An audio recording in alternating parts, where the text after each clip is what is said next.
الحمد لله نحمده ونستعينه ونستغفره ونؤمن به ونتوكل عليه ونعوذ بالله من شرور أنفسنا ومن سيئات أعمالنا من يهده الله فلا مضل له ومن يضلله فلا هادي له ونشهد أن لا إله إلا الله وحده لا شريك له ونشهد أن سيدنا ونبينا ومولانا محمدا عبده ورسوله أرسله الله تعالى إلى كافة الناس بشيرا ونذيرا ما بعد فإن أصدق الحديث كتاب الله وخير الهدي هدي محمد صلى الله عليه وسلم وشر الأمور محدثاتها وكل محدثة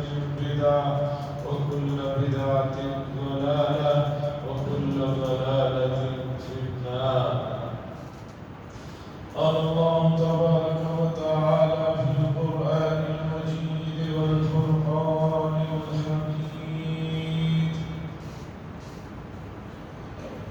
يا أيها الناس أنتم الفقراء إلى الله. وقال صلى الله عليه وسلم: لا يؤمن أحدكم حتى يكون هواه تبعا لما جئت به، أو كما قال صلى الله عليه وسلم. عزیزان محترم، یہ جمادی الاول کی آخری جمعہ ہے، بہت جلدی مہینہ ختم ہونے جا رہا ہے، ایک نیا مہینہ جمادی الاخر شروع ہونے جا رہا ہے۔ دنیا کا یہ نظام ہے کہ سوائے اللہ تبارک و تعالیٰ کی ذات کی بقیہ تمام چیزوں کو فنا ہونا ہے۔ کوئی چیز یہاں ہمیشہ رہنے کے لیے نہ بنائی گئی ہے اور نہ وہ کوئی چیز ہمیشہ رہنے والی ہے۔ حتیٰ کہ اللہ تبارک و تعالیٰ نے حضرات انبیاء علیہ السلام سے بھی خطاب فرماتے ہوئے کہا کہ آپ لوگوں کو بھی یہاں ہمیشہ رہنا نہیں ہے، یہاں ایک مدت کے لیے رہنے کے لیے بھیجا گیا ہے۔ آپ جتنی تاریخ آپ کے پاس موجود ہے، دنیا کی جتنی تاریخ موجود ہے، اسے اگر آپ پڑھیں گے تو پتہ چلے گا کہ دنیا میں بڑی بڑی سلطنتیں ہوئی، بڑے بڑے اس کے فرما روا ہوئے، لیکن کوئی باقی نہیں رہا، سب ختم ہو گئے۔ اگر قریب کی بڑی سلطنتوں میں دیکھیں گے تو انگلینڈ کی، برطانیہ کی جو حکومت رہی، اتنے بڑے زمین کے حصے پر رہی، کہا جاتا ہے کہ برطانیہ کی زیر نگرانی جو ملک تھے، کبھی وہاں سورج غروب نہیں ہوتا۔ ایک جگہ ڈوب رہا ہے تو دوسری جگہ میں جو ہے ان کی حکومت ہے تو وہاں نکل رہا ہے۔ اتنا بڑا حصہ زمین کا جس پر ان لوگوں نے حکومت کی، اس سے پہلے بھی لوگوں نے کی، لیکن آج برطانیہ سمٹ کر کتنے حصے پر رہ گیا ہے۔ کرناٹک یا کرناٹک سے تھوڑا سا بڑا حصہ ہے جس میں ان کے چاروں اسٹیٹ آ جاتے ہیں جو پورا برطانیہ ہے۔ پہلے بھی حکومتیں ہوئی، بڑے بڑے لوگ گزرے، کوئی 600 سال زندگی گزارا، کوئی 700 سال زندگی گزارا، کوئی 150 سال، یعنی ایسی ایسی چیزیں رہی، لیکن باقی کوئی نہیں، سب کے سب ختم ہو گئے۔ تو بات یہ سمجھ میں آ گئی کہ یہاں دوام کسی کو نہیں ہے، سب کو فنا ہے، ختم ہونا ہے۔ سوال یہ ہے کہ اس فنا ہونے کے بعد کوئی اور دنیا ہے یا نہیں؟ تو جو لوگ کسی بھی مذہب کو مانتے ہیں، جو لوگ کسی بھی مذہب کو مانتے ہو، چاہے یہودی ہو چاہے عیسائی ہو، حتیٰ کہ ہمارے برادران وطن ہندو، یہ لوگ بھی مانتے ہیں کہ اس دنیا کے بعد ایک اور دنیا ہے۔ اس میں سب کا اتفاق ہے کہ اس دنیا کے بعد ایک اور دنیا۔ جو لوگ کسی مذہب کو نہیں مانتے ہیں ان کی بات چھوڑ دیجیے، جو کسی بھی مذہب کو مانتا ہے وہ یہ مانتا ہے کہ اس دنیا کے بعد ایک اور دنیا ہے۔ پھر جب ایک اور دنیا ہے تو اس دنیا میں کیا ہوگا؟ تمام مذاہب والے اس پر اتفاق سے آپ کو کہتے ہوئے نظر آئیں گے کہ جو آدمی یہاں پر اچھی زندگی جیا ہے اس کے لیے اس دنیا میں بھی بڑی اچھائی ہوگی، اور جس آدمی نے اس دنیا میں بری زندگی جی ہے، لوگوں کو تکلیف دیا ہے، ستایا ہے، اس کے لیے اس دنیا میں بھی پریشانی ہوگی۔ یہ عقیدہ ہر مذہب کو ماننے والے لوگ رکھتے ہیں۔ اب آئیے امت مسلمہ کی طرف، سوال یہ ہے کہ اچھی زندگی کیا ہے؟ وَمَنْ أَعْرَضَ عَنْ ذِكْرِي، قرآن نے فرمایا کہ جو آدمی ہمارے ذکر سے اعراض کرتا ہے اس کے لیے ہم اس دنیا میں بھی تنقیر کر دیتے ہیں اور آخرت میں بھی اس کے لیے تنقیر۔ تو قرآن کی آیتیں بتا رہی ہیں اللہ کے ذکر سے اعراض، اللہ کے ذکر سے دوری، اللہ کے ذکر سے منہ موڑ لینا، یہ جو ہے ناپسندیدہ زندگی ہے۔ ذکر سے کیا مراد ہے؟ ذکر سے مراد قرآن مجید ہے۔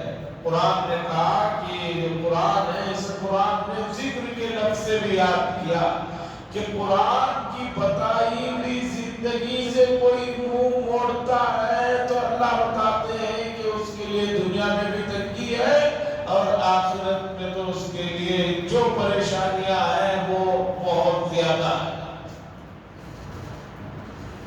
تھوڑی دیر کے لیے آپ کہیں گے کہ ہم دیکھ رہے ہیں جو لوگ ایمان پر نہیں ہیں، جو ذکر کے مطابق زندگی نہیں کر رہے ہیں، وہ لوگ تو دنیا میں بہت مزے سے ہیں، بہت عیش و آرام سے ہیں۔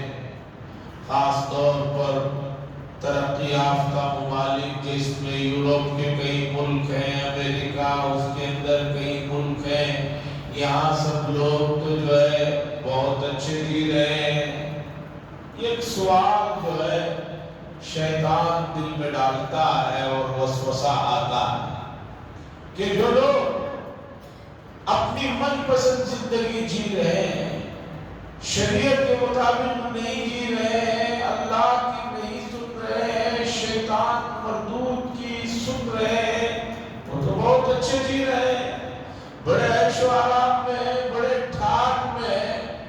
یہ ایک سوال عموماً فرما برداروں کے دل و دماغ میں اٹھتا ہے۔ اس کا جواب بھی سنتے چلے اور گہرائی سے حقیقت پسندانہ انداز میں اس کا جواب سنیں۔ آپ کو معلوم ہونا چاہیے سائنس کی ترقیوں میں سب سے زیادہ جو ممالک سامنے ہیں، جنہیں ہر طرح کی سہولتیں ہیں کہ آدمی بیمار ہوا 2 منٹ کے اندر جو ہے میڈیکل کی سروس ان کے پاس پہنچ جا رہی ہے، کچھ ہوا ان کے پاس 5 منٹ میں سہولتیں پہنچ جا رہی ہیں۔ جب اتنا سب کچھ عیش و آرام ان کو مل رہا ہے جیسے کہ ہمیں لگ رہا ہے، تو سوال یہ ہے کہ اتنے حادثات بھی وہاں پر کیوں ہو رہے ہیں؟ اگر عیش و آرام اتنا زیادہ ہے تو دنیا کے سب سے زیادہ پاگل خانے امریکہ میں کیوں ہیں؟ اگر ایک انسان کو ظاہری طور پر سب کچھ یہاں پر شیطان میں کہہ رہا ہے دیکھو وہ لوگ اللہ کی نہیں سن رہے ہیں، وہ بہت مزے میں ہیں، تو سوال یہ ہے کہ ان ممالک میں سب سے زیادہ ذہنی مریض کیوں ہیں، نفسیاتی بیمار کیوں ہیں، جن کے لیے مستقل علاج کے لیے بڑے بڑے ڈاکٹر بیٹھے ہوئے ہیں؟ تو پتہ چلا جو چیز سامنے نظر آ رہی ہے وہ نہیں ہے جو آپ کو دکھایا جا رہا ہے۔ آپ نے دیکھا ہوگا ہر بڑے شہر کے چند راستے، چند روڈ، چند اسٹریٹس بڑے خوبصورت ہوتے ہیں۔ آدمی ان کو دیکھتا ہے، سمجھتا ہے کہ بھئی یہ شہر تو بڑا پیارا ہے، بڑا خوبصورت ہے، ایک کچرے کا دانہ نہیں ہے، کتنے کشادہ راستے ہیں۔ یہ دکھانے کی تصویر ہے۔ جب اس شہر کے آپ دوسرے گلیوں میں، سلیب ایریوں میں جاتے ہیں تو پتہ چلتا ہے کہ وہاں روڈ کہاں ہے، وہاں پاکی صفائی اس کا نام و نشان دور تک نہیں ہے، گندگیوں سے بھرا ہوا ہے۔ تو جو چیزیں دکھائی جاتی ہیں آپ کو معلوم ہے حقیقت میں وہ چیزیں ہوتی نہیں ہیں۔ بہت سے ممالک اپنے آپ کو ترقی یافتہ بتانے کے لیے جب اس کا سروے کرنے کے لیے اقوام متحدہ کے لوگ آتے ہیں کہ بھئی ہم آپ کے ملک کا سروے کرنے آئے ہیں، تو کچھ شہروں کے چند مشہور گلیوں میں، روڈوں میں گھما پھرا کر، بات کرا کر، ان کی تصویریں دکھا کر رخصت کرتے ہیں۔ دیکھیے یہاں پر ہمارے ملک کا لائف اسٹائل دیکھیے، لوگ ہوٹلوں میں پیزا کھا رہے ہیں، لوگ ہوٹلوں میں برگر کھا رہے ہیں، لوگ ہوٹلوں میں جو ہے KFC کی چیزیں کھا رہے ہیں۔ دیکھیے یہاں کیا ہو رہا ہے، دیکھیے یہ شہر کی اس گلی میں، اس روڈ میں وائی فائی تک ہم نے فری کر رکھا ہے۔ بڑے شہروں کے بڑے روڈوں میں وائی فائی فری ہے۔ دیکھیے ہمارے ایئرپورٹ میں وائی فائی فری ہے۔ نارمل انسان سمجھتا ہے یہ بہت ترقی یافتہ ہوتا ہے، لیکن اسے کیا معلوم کہ زندگی کے 90% سے زیادہ لوگ کس قسم بری کی حالت میں زندگی گزار رہے ہیں۔ انہیں ممالک کی رپورٹیں اٹھا کر دیکھیے، بنیادی طور پر انسان کے لیے جو پینے کا پاک صاف پانی جو اس کا بنیادی حق ہے، ملک کی کتنی % آبادی ایسی ہے جن کو پینے کا معیاری پانی، اقوام متحدہ کے معیار کے مطابق جو پانی صاف مانا جاتا ہے، ملک کے کتنے فیصد لوگ جو ہے وہ پانی پی رہے ہیں؟ آپ نے کسی شادی میں اور کسی پارٹی میں جو ہے لوگوں کو بوتل میں منرل واٹر پیتے ہوئے دیکھ لیا تو آپ نے یہ سمجھ لیا کہ پوری زندگی ان کی ایسی ہی گزر رہی ہے؟ ایسا نہیں ہے۔ تو ٹھیک اسی طریقے پر سمجھیے، شیطان نے جو امت مسلمہ کو اور فرما برداروں کو دھوکہ دے رکھا ہے کہ اللہ کی نافرمانی کرنے والوں کی زندگیاں بڑی عیش و آرام میں گزر رہی ہیں، بڑی ٹھاٹ میں گزر رہی ہیں، وہ دھوکہ ہے۔ انہیں معلوم ہونا چاہیے کہ بڑے ملکوں میں جینے والے لوگ، بڑی بڑی تنخواہوں کو لینے والے لوگ جو ہے بیان کرپٹ ہو چکے ہیں، خودکشیاں کر رہے ہیں، اپنے آپ کو جو ہے ہلاکت میں ڈالنے کے لیے نشے کی لت میں پڑے ہوئے ہیں۔ یہ سب بھی پڑھیے آپ، یہ سب بھی دیکھیے، اور اس کے مقابلے میں ان لوگوں کی زندگیوں کو بھی دیکھیے جو اللہ کی فرما برداری میں گزار رہے ہیں۔ ظاہری طور پر ان کے پاس کوئی اس طرح کے ساز و سامان نہیں ہے، ظاہری طور پر لمبے چوڑے بینک بیلنس نہیں ہے، پراپرٹیاں نہیں ہے، کاریں نہیں ہے، لیکن ان کی زندگیوں میں جو سکون ہے، جو اطمینان ہے، اللہ کے ذکر کی وجہ سے، ذکر پر عمل کرنے کی وجہ سے، وہ ان لوگوں کو میسر نہیں۔ مولانا مناظر حسن صاحب گیلانی قدس سرہ نے 1958 میں یعنی کہ آج سے تقریباً 60 سال سے بھی پہلے ایک کتاب لکھی جس میں انہوں نے اس زمانے کے ان ملکوں کے ترقی یافتہ ملکوں کے اخباروں کے حوالوں سے یہ بات کتاب میں جمع کی کہ دنیا کے تقریباً 100 سے بڑے الگ الگ ملکوں کے جو امیر لوگ ہیں جن کو دیکھ کر لوگ حسرت کرتے ہیں کہ ہم بھی ایسے بننا چاہتے ہیں، ان بڑے بڑے لوگوں کو دیکھ کر جن کے دوسرے لوگ آہیں بھرتے ہیں، ان لوگوں کے آخر وقت کے حالات کو لکھا اور ان کے ان انٹرویوز کو شامل کیا جس میں وہ بڑے لوگ جن کو دیکھ کر لوگ آہیں بھرتے تھے، کتنے لوگ جو ہے ان کو دیکھ کر حسرت کرتے تھے، ان لوگوں کے مرنے کے وقت کے حالات اور ان کا زندگی کے سلسلے میں تلخ تجربہ اور لوگ جو ان کو سمجھتے ہیں اس کے مقابلے میں زندگی کی جو ہے وہ سچائیاں، وہ تلخ اور کڑوی حقیقتیں کہ جب لوگوں کو پتہ چلا تو لوگ افسوس کرنے لگے، ہم ان کو دیکھ کر جو ہے یہ سوچتے تھے کہ ہمیں ایسا بننا ہے، جبکہ مرنے سے پہلے ان کی زندگیوں میں یہ پریشانیاں یہ مصیبتیں۔ عزیزان گرامی، آنکھیں جو کچھ دیکھتی ہیں وہ پورا سچ نہیں دیکھتی، اس لیے کہ آنکھوں کے اندر اتنی طاقت اور پاور نہیں ہے کہ وہ چیزوں کی صحیح چیزوں کی حقیقتوں کو جان لیں۔ ہماری آنکھوں کا عالم تو یہ ہے کہ ہماری نظر جو ہے ایک حد پر جا کر گزر جاتی، رک جاتی ہے، درمیان میں کوئی چیز آ گئی، دیوار آ گئی، آگے کی چیز ہمیں نظر نہیں آتی۔ تو جب ایک دیوار کے آ جانے سے آگے کی چیز نظر نہیں آ رہی ہے تو آپ یہاں بیٹھے ہوئے ان لوگوں کو جن کو آپ دیکھ بھی نہیں سکتے، درمیان میں بے شمار فاصلہ ہے، بے شمار درمیان میں رکاوٹیں ہیں، ان کو دیکھ کر یہ سوچنا کہ زندگی تو حقیقی ان کی ہے، ہم جو ہے زندگی کی بڑی کڑوی پریشانیوں میں جی رہے ہیں، یہ اللہ تعالیٰ کے ساتھ ناشکری کا معاملہ ہے، اللہ کی نعمتوں کی ناقدری ہے۔ اللہ کی نعمتوں کی ناقدری کرنے والے کبھی بھی سکون سے نہیں رہتے۔ اللہ کی نعمتوں کی قدر کیجئے، اللہ نے آپ کو جس حال میں رکھا ہے اس حال میں شکر ادا کرتے ہوئے اس سے اور آگے کا سوال کیجئے۔ پہلے ناشکری کریں پھر آگے مانگیں گے کچھ نہیں ملے گا۔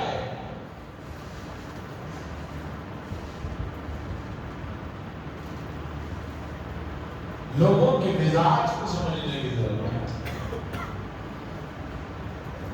ہمارے ایک ساتھی ہمیشہ کہا کرتے تھے کہ سعودی عرب کے اندر کوئی چیز کسی سعودی سے قبول کروانی ہے تو پہلے جاؤ سے جا کر کہو کہ بھئی آپ بہت اچھے، پہلے اس کی تعریف کرو اور کہو کہ آپ کا ہر فیصلہ جو ہے بہت ہی اچھا ہے، اس کے بعد اپنی عرضی رکھو کہ میرا ایک کام تھا اسے بھی کر دیجیے، آپ تو ہمیشہ کرتے ہی تو فوراً کہو۔ اگر آپ چاہتے ہی اس سے کہو کہ تم انتہائی نامعقول قسم کے آدمی ہو، بھئی کوئی تمہیں صحیح فیصلہ کرنے کا ڈھنگ نہیں ہے، رنگ نہیں ہے، اس کے بعد کہو یہ میرا ایک ذرا کام ہے کر دیجیے، کیا کہے گا؟ جب میں تمہاری نظر میں نامعقول ہی ہوں تو چلو اسے بھی ٹھکراتا ہوں، نکل لو یہاں سے۔ تو آپ اللہ کے دربار میں جبکہ ایسا معاملہ نہیں ہے، اللہ نے بے شمار نعمتیں آپ کو دے رکھی ہیں، اللہ سے آپ ان نعمتوں کا تذکرہ کیے بغیر ناشکری کرتے ہوئے اور آگے کچھ مانگیں گے تو بتائیے یہ کہاں کا انصاف ہے، یہ کہاں کیا ہے؟ دعا کے آداب میں رسول اللہ صلی اللہ علیہ وسلم نے ہمیں یہ بات بتائی اور سکھائی کہ اللہ کے دربار میں دعا کرتے ہوئے یہ کہو کہ اللہ جو کچھ نعمتیں آپ نے دی ہیں اور آپ